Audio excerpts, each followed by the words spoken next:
Pemirsa, analog switch off di Indonesia diberlakukan secara bertahap dan paling lama pada November 2022 mendatang. Berbagai kesiapan dan sosialisasi terus dilakukan, berbagai daerah pun menyatakan kesiapannya, termasuk sudah barang tentu DKI Jakarta. Untuk mengetahui sejauh mana kesiapan Jakarta untuk analog switch off, kami sudah bersama dengan Mas Thomas Bambang Pamungkas. Beliau adalah Komisioner KPID Jakarta. Inilah Dialog Nusantara Siang.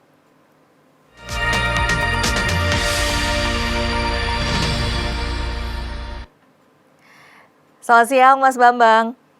Selamat siang Mbak Tasya, apa Salam kabar? sehat. Baik, apa kabar Mas Bambang? Sehat Mbak Tasya, Alhamdulillah kami sehat semuanya. Baik, syukurlah kalau begitu. Ini waktunya semakin dekat ini untuk analog switch off Mas Bambang, November Benar sekali. 22 ya. Iya. Nah ini bagaimana kesiapan KPID? Kalau tadi saya sudah memberikan pengantar, tentunya DKI Jakarta sudah siap. Sampai sejauh mana sih kesiapannya sampai saat ini? Baik, kalau untuk DKI, zona wilayah 4 DKI dan Banten itu, terutama khususnya untuk DKI, untuk masalah penyiaran digital saya sudah siap secara infrastruktur. Ini menjadi catatan. Memang kenapa DKI bukan hal yang pertama. Saya rasa di kota besar seperti DKI Jakarta ini kita sudah bisa menangkap siaran digital. Nah, ini menjadi catatan poin. Nah, untuk infrastruktur atau persiapan analog, secara teknik, secara teknologi sudah siap. Karena semua pusat industri ada di Jakarta. Ya. Kalau kita mau melihat semuanya, memang kesiapannya ini bukan pada di sektor industri semata, tapi pada sektor masyarakat. Ini yang menjadi poin penting bagi kami sebagai regulator, bersama dengan kementerian, dan nanti juga akan menggandeng para penyelenggara multimuk dan penyiaran digital. Ayo sama-sama kita mensosialisasikan kepada masyarakat. Masyarakat sudah tahu digitalisasi, penyiaran digitalisasi, tapi bagaimana nantinya? Ini yang menjadi garis utama atau benang merahnya yang perlu kita jelaskan pada masyarakat. Ini hal yang menjadi pokok penting dalam persiapan Jakarta menuju ASO analog. Nah ini, ya. Maka dari itu dalam ASO analog ini teknologi oke, siap. Tetapi hal yang perlu ditekankan oleh pemerintah dalam ini adalah Jakarta harus menjadi pioner untuk menyelenggarakan siaran TV digital. Kalau kita lihat, ya Mbak Tasya, di sini itu ada 103 televisi digital yang masih menunggu keputusan pemerintah untuk melanjutkan proses perizinan. Di DKI Jakarta sudah ada kurang lebih 18 TV digital, sudah diproses 5, tinggal ada 13. Nah, 13 itu bagaimana? Kalau ini tidak diproses, ya, takutnya mengganggu sistem, ya, industri televisi. Bagaimana nasib untuk penyelenggara multiplexing ada di Jakarta? Ini yang perlu ditekankan. Dan juga dengan era penyiaran digital ini, saya sangat percaya akan tumbuh dan kembang mengenai tentang industri kreatif. Karena ini menjadi catatan penting bagi penyiaran berkenaan konsep penyiaran konten lokal ini sangat minim. Sehingga dengan ada digitalisasi ini, ya, saya pasti dan keyakinan bahwa industri kreatif lokal ini juga akan tumbuh dan berkembang. Setidaknya persiapan analog ini pemerintah menguatkan dulu, industri harus kuat dulu. Kalau nggak kuat, gimana bisa tumbuh dan berkembang? Nah, secara teknologi ini saya rasa siap, tetapi bagaimana infrastruktur lainnya? Itu menjadi tekanan bagi kami, terutama di KPID DKI Jakarta. Setidaknya regulasi ini segera mengimbangi perkembangan teknologi. Tampaknya ini koreksi bagi kementerian ini agak lambat, ya. Ini memang perjuangannya kan agak lama ya Mas Bambang ya, dan ini naik turun begitu ya grafisnya. Anda melihatnya seperti apa dukungan dari pemerintah dan sikap untuk menghadapi digitalisasi ini? Baik, sebenarnya kalau kementerian ini sebenarnya kalau menangkap apa yang dikatakan Bapak Presiden itu sangat tepat. Bahwa saat ini kita tidak bisa menafikan bahwa perkembangan teknologi yang kita akan memasuki revolusi industri yang kelima ini telah merubah fondasi segala bidang. terutama media penyiaran. Media penyiaran segera berbenah. Tampaknya pemerintah masih, atau kementerian itu masih kebingungan dalam proses regulasi. Saya rasa regulasi, pemerintah harus mengikuti perkembangan teknologi. Gitu loh. Apalagi penyediaan STB masih terlalu minim. Nah, ini menjadi catatan. Pemerintah harus bisa melakukan tindakan-tindakan yang mendasar. Meskipun saat ini pemerintah sedang melakukan campaign di beberapa daerah, tapi Jakarta sendiri kadang sering dilupakan, ya kan? Minimal Jakarta sebagai pusat industri ini, bagaimana ketersediaan STB ini sangat penting sekali. Karena kita sudah tidak bicara infrastruktur sudah selesai di Jakarta. Tapi STB, ya janji di awal bahwa STB itu sangat mudah didapat. Set-top box ya, Mas Bambang ya? Betul, ya. Saya tidak bicara berkenaan dengan nilai berapa untuk STB box, tapi minimal bahwa STB itu harus ada di Jakarta. Ya, kalau perlu seperti komitmen di awal bahwa STB itu harus ada di yang bisa dijangkau oleh masyarakat di Indomaret, di Alfamart, atau di toko swalayan lainnya. Sekarang Mbak Tasya bisa cek bagaimana mendapatkan STB. Ini menjadi catatan tersendiri bagi pemerintah. Karena kalau saya bicara mengenai sistem era digitalisasi atau penyelenggaraan digitalisasi, Jakarta sudah selesai. Teknologi sudah siap. Saya justru menarik bahwa Jakarta memang posisikan terakhir. Ya kan? Sekarang pun mungkin bisa. Ya, semua televisi dialihkan ke digital. Karena televisi yang ada di Jakarta sudah digitalis semua. Dia sudah menggunakan multi, ada siaran digital, ada siaran analog. Nah, ini kan sebenarnya sudah jadi masalah. Yang jadi masalah adalah bagaimana masyarakat. Masyarakat sudah tahu sebagian besar tentang penyiaran digital. Tapi menyamakan persepsi siaran digital itu masyarakat masih berbasis digital itu adalah media baru, ya kan? Kayak YouTube dan sebagainya, atau TV satelit.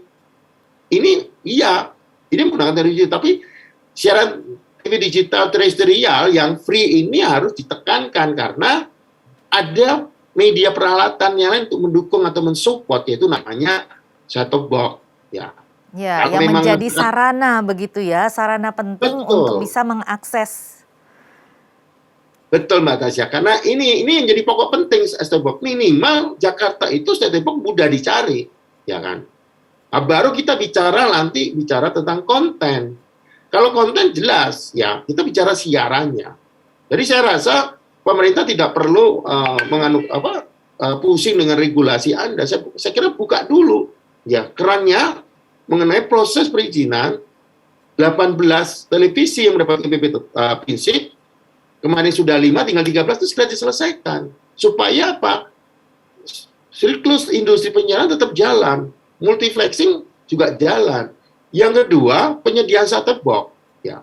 Set-top box itu harus disediakan. Ya kan?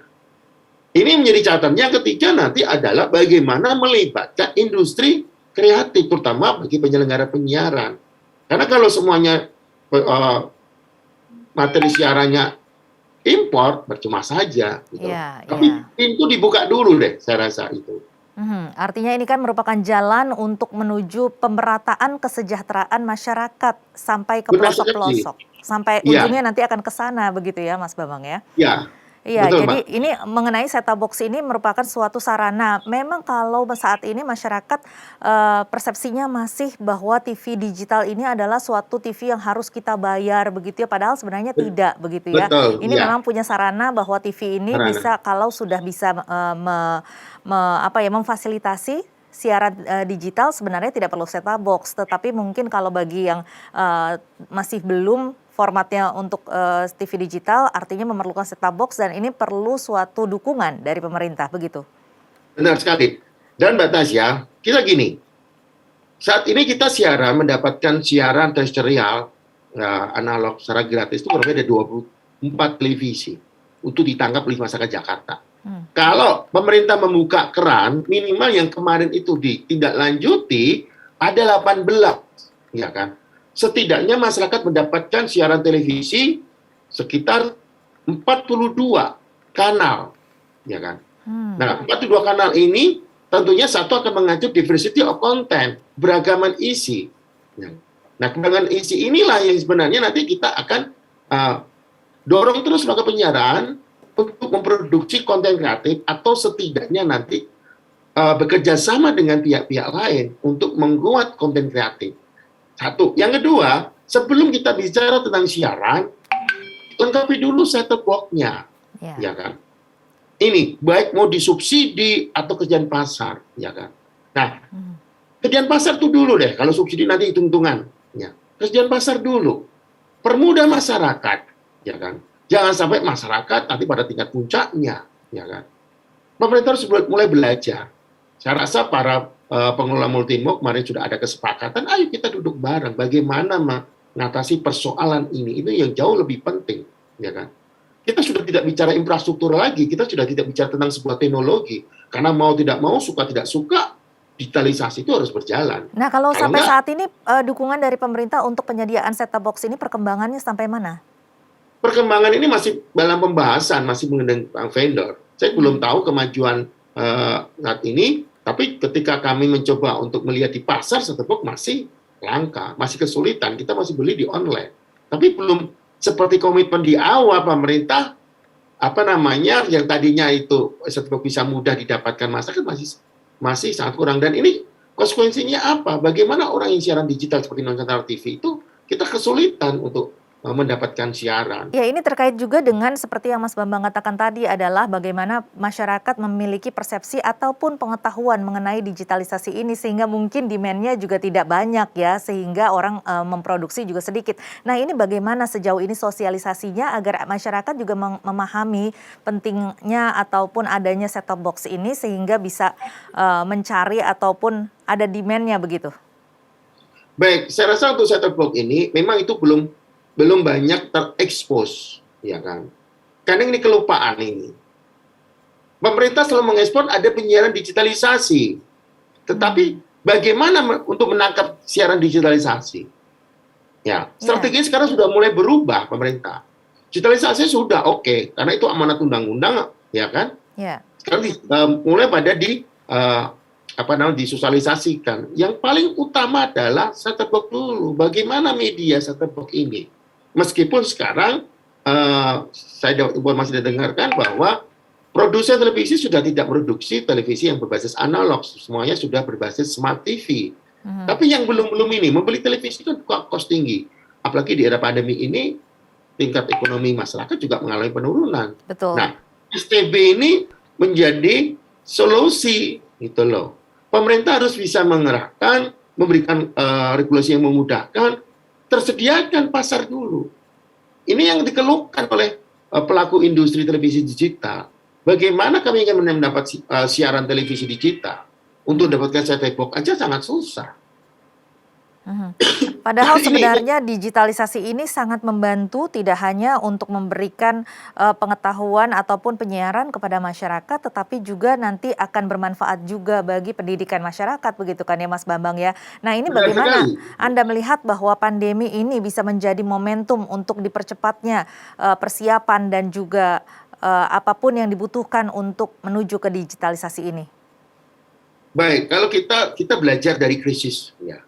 Tahun 98, semua ekonomi turun. Tapi kan teknologi tetap berjalan. Ya, kita bisa melihat di era pandemi COVID-19 ini, ya kan? Apa yang berkembang? Teknologi. Kita tidak pernah menyangka bahwa teknologi ini bisa mempengaruhi segala bidang. Sekolah menggunakan online, kerja menggunakan online. Siapa yang pernah menyangka? Sehingga teknologi kan tetap berjalan. Ya. Nah, kalau dikaitkan dengan digitalisasi, bahwa frekuensi transmigasi nanti akan diterapkan sebagai untuk telco, akan lebih kencang lagi, gitu. Dan lebih mudah. Sekarang internet masih mahal, ya kan? Nah, saya tidak akan bicara tentang masa internet di sana, tapi sekarang saya akan mendorong oleh pemerintah. Pemerintah harus segera siap, segera cepat melaksanakan digitalisasi. Meskipun di Permen Kominfo nomor 6 tahun 2001 itu sudah mengalami perubahan karena masalah jadwal ASO itu berubah, tapi tanggal 2 November 2022 ini tidak bisa amanat undang-undang. Kalau ini terjadi pergeseran lagi, kita bermimpi untuk dapat siaran televisi digital. Karena saya tidak yakin lagi. Maka dari itu, kami regulasi ya mendorong pemerintah, ya kan. Proses perizinan itu jangan selalu mensulitkan industri televisi, gitu. Karena kita bicara tentang sebuah konsep industri. Yeah. Nah, Karena kita juga sudah, ketika industri itu muncul, perangkat kami juga sudah siap untuk melindungi masyarakat. Bagaimana isi siarannya? Ya. Ini, jadi kita bicara tentang penyiaran dulu. Ayo tumbuh penyiaran kuat, bisa tumbuh dan berkembang. Bagaimana kita akan bisa tumbuh dan berkembang kalau penyiaran ini tidak kuat, dihambat dengan berbagai regulasi.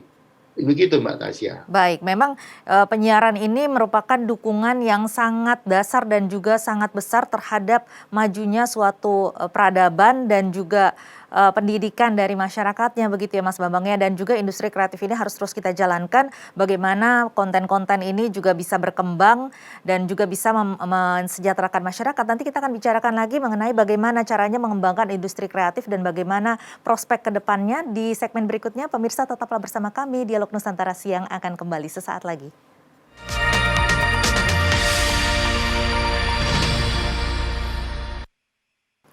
Anda kembali di Dialog Nusantara Siang, kita masih bersama dengan Mas Bambang Pamungkas. Mas Bambang, ini tadi kita sudah Ya, Mbak bicarakan Tasya.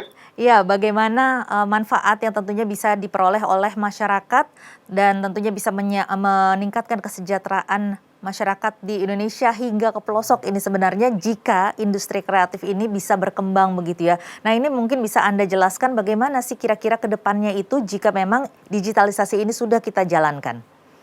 Baik, Mbak Tasya. Secara teknologi penyiaran digital itu jelas akan jauh lebih bagus dibandingkan analog. Baik dari mengenai tampilan visualisasi, suaranya lebih jernih, dan penangkapan gambarnya lebih tenang. Nah, ini secara teknologi sudah tidak dilakukan lagi. Tetapi yang menjadi persoalan nanti adalah bagaimana cara mengisinya. Ya. Kami sangat percaya, dan yakin bahwa salah satu kendala dari industri penyiaran adalah ketika melakukan in-house production. Memang in-house production itu biaya sangat mahal dibandingkan mereka akan membeli program-program dari luar. Tapi mau nggak mau bahwa penyiaran yang diselenggarakan kita ini untuk mengukuh integritas bangsa, ya, dan memiliki tujuan-tujuan yang mulia. Nah, maka dari itu bahwa industri penyiaran itu tidak bisa sendiri. Mereka harus menggandeng dengan pengelola konten-konten kreatif. Ya. Ini yang perlu menjadi catatan, ya. Mungkin kalau produksi sendiri mahal, ya kan. Ya, kita bisa melihat kalau kita proses produksi berapa. Tapi kalau kita kerjasama, banyak kerjasama. Tinggal bagaimana itu bisa mentransfer knowledge-nya. Karena alasannya bahwa kami industri kreatif yang disetorkan kami tidak memenuhi standar. Kalau tidak memenuhi standar, ajarkanlah mereka. Yeah. Gitu. Yang tahu standarisasi adalah lembaga penyiaran itu sendiri. Misalnya kampus-kampus kita tuh hebat-hebat. Dia mempunyai lab televisi. Kenapa tidak menggandeng kampus? Kalau mereka kurang, ya berikan pelatihan-pelatihan sesuai dengan standar yang diinginkan oleh industri penyiaran. Kemudian organisasi-organisasi seperti misalnya kalau di Jakarta ada Bamus Betawi, mereka milih konten begitu banyak. Yeah. Ya. Iya, ini memang suatu hal yang sangat ironis di mana negara-negara lain bahkan negara tetangga kita ini sudah mulai digitalisasi, padahal Indonesia sendiri kan sebenarnya negara yang terdiri dari banyak pulau, banyak sekali budayanya dan banyak sekali hal-hal yang bisa diangkat yang bisa menyatukan bangsa ya Mas Bambang ya. Betul, Pak Tasya. Ini seberapa pentingnya atau seberapa urgensinya seberapa tinggi sih Mas Bambang untuk bisa kita segera melakukan digitalisasi agar kita bisa memajukan konten-konten lokal ataupun memajukan mengangkat budaya-budaya kita ini. Baik Mbak Tasya, tadi saya katakan untuk persoalan teknologi di Jakarta sudah selesai. Itu satu. Jadi kita tidak akan membahas masalah teknologi digitalisasi sampai kapan. Ya. Jakarta memang posisinya akan ditempatkan di terakhir untuk secara resmi. Karena saat ini pun masyarakat bisa menikmati siaran digital. Ya, cuma untuk resminya kita sudah pakai bahwa kemungkinan akan terakhir. Nah, sekarang yang menjadi fokus dari pihak regulator, pemerintah dan kami di Komisi Penyiaran ini bukan pada peralihan teknologi, ya kan? Bagaimana satu, tadi saya katakan kita mendorong STB dulu. Sediakan STB dulu. Karena dengan STB ini muncul, masyarakat juga akan mengkritisi. Wah, masa siarannya seperti ini, digitalisasi, sayang loh, gambarnya sudah bagus, suaranya sudah jernih, ya kan? Ya, artinya kalau akses itu sudah diperoleh oleh mereka, mereka sudah memiliki akses untuk menonton isinya, baru akhirnya muncul ya pemikiran kritis Iya, mereka ya.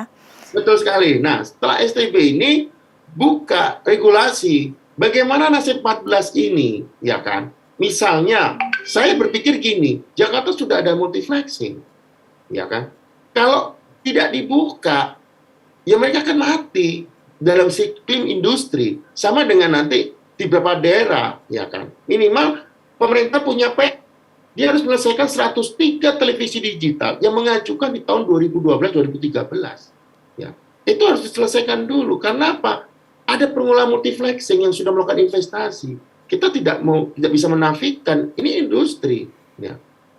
Iya, Bagaimana hak publik? Nah, ini ketika dibuka, regulator ini, kami bagi regulator ini sudah memiliki perangkat-perangkat untuk melindungi masyarakat dari siaran. Salah satunya kita mendorong lembaga penyiaran, ya kan, untuk ikut ya menguatkan industri kreatif supaya Indonesia itu bisa tumbuh dan kembang industri kreatif. Contohnya di Jakarta, Jakarta tuh banyak sekali. Iya, padahal sudah ada juga aturannya yang menetapkan perlunya 10% konten lokal. Benar, tapi kan realitasnya kan konten lokal tidak pernah tepat waktu. Ya. Ya kan? Ini menjadi koreksi bersama. Ya, konten lokal itu memiliki kekuatan yang sangat kuat. Misalnya nggak usah mudah. Pemerintah itu membutuhkan media. Ya, itu bisa diajak kerjasama tanpa mengurangi independensi sebuah media. Kelompok-kelompok, ya, kayak Bamus Betawi kalau di Jakarta, ada kelompok-kelompok komunitas-komunitas, itu bisa menjadikan sebuah muatan konten lokal. Karena bicara konten lokal ini adalah materi program siaran yang memiliki korelasi langsung terhadap masyarakat setempat. Tentunya memiliki nilai. Ya kan? Ya, berapa persen nilai ekonomis yang bisa diperoleh oleh masyarakat jika semua daerah di Indonesia ini bisa memproduksi suatu konten lokal sendiri dan bisa mengembangkan industri kreatifnya? Sangat besar, Mbak Tasya, ya kan? Indonesia itu terdiri dari berbagai macam suku budaya dan potensi alam yang sangat luar biasa. Ya. Kebetulan saya ada di Makassar ini. Kemarin kami juga mencoba untuk menelusuri objek wisata. Itu sangat luar biasa di daerah itu. Nah, setidaknya itu bisa menjadi muatan konten lokal. Ya kan? Ini menjadi catatan, menjadi kritis bagi lembaga penyiaran. Mau nggak mau, konten lokal itu harus dikuatkan. Jangan apa-apa kita mengimpor. Ya kan? Ya. Kalau gitu, susah. Contohnya masa animasi, ya. Animasi ini kita tuh banyak, gitu loh. Nah, ini yang perlu ditekankan, ya. Iya, nah ini tetapi ini untuk apa ya? Untuk konten-konten yang semakin banyak, industri kreatif yang semakin banyak ini juga sebenarnya perlu ada regulasi di mana sebenarnya peran KPID di sini masih belum bisa menjangkau ya, Mas Bambang ya. Jadi gini, sebenarnya animasi tidak perlu dikasih regulasi. Yang perlu ditekankan adalah bagaimana lembaga penyiaran membuka ruang bagi industri kreatif. Selama ini kan ruang bagi lembaga penyiaran industri kreatif itu kan sangat sempit dengan alasan mereka tidak sesuai dengan produk standar kami. Maka dari itu saya mengimbau pada lembaga penyiaran, kalau itu tidak sesuai standar, berikanlah dia transfer knowledge. Ini loh standar kami, berikan supaya mereka bisa menyesuaikan. Kok perlu diberikan keterampilan. Baik, maksud saya peran dari KPI untuk bisa mengawasi konten-konten ini juga kalau untuk suatu media baru juga masih belum ada ya regulasinya ya. Nah, ini seberapa penting suatu landasan hukum ini bagi KPI? Gini, kalau kita mengawasi media baru memang belum ada landasan hukumnya, ya kan? Paling nanti ditarik di Undang-Undang ITE. Nah, saya tidak akan bicara tentang di media baru kontennya, tapi saya akan bicara tentang masalah lembaga penyiaran. Lembaga penyiaran setidaknya membuka hati, menerima atau kerjasama, karena lembaga penyiaran tidak bisa dia bicara sendiri. Ya. Dia harus bekerja sama, ya kan? Minimal menjadi akomodator dan juga bisa memfasilitasi, karena sebenarnya semakin banyak, semakin variatif konten-konten yang ada ini, sebenarnya kan kalau kita melihat dari persepsi yang lebih besar ini adalah suatu kemerdekaan berpikir ya bagi masyarakat untuk bisa memilih begitu ya apa saja tontonan yang bisa ataupun pantas kita dapatkan. Sebenarnya begitu ya Mas Bambang. Jadi kita tidak Benar disetir sekali. saja begitu dengan apa yang harus kita tonton. Baik Mas Bambang, terima kasih banyak telah bergabung bersama kami di Baik, Mbak Nusantara Tasya, Siang. sama-sama. Baik, terima kasih.